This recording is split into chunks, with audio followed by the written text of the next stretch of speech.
તો એબીપી અસ્મિતા પર સ્થાનિક નગરસેવક મનહરજી ઠાકોરનો દાવો છે પ્રશ્નના કાયમી નિરાકરણ માટે એક દરખાસ્ત તૈયાર કરાઈ હોવાની વાત નગરસેવકે કરી।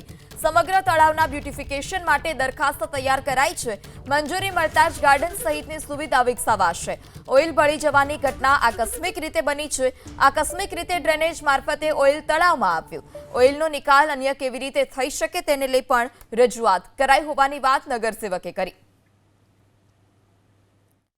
ये समस्या ધ્યાને આવી એ વખતે અમે સિંચાઈમાં અને સરકારી તંત્રને વાત કરી। એમને તાત્કાલિક ધોરણે આપ જોઈ શકો આ કોસ જે લાંબો છે એમની સફાઈ એને કરી, પણ આ તળાવનું પાણી એક જગ્યાએ સ્ટોર રહે, ફરતું પાણી નહીં, ઓઇલ ભળી ગયું એટલે કચરો સાથે ચોંટી ગયો એટલે કચરો ત્યાં સ્ટોપ થઈ ગયો।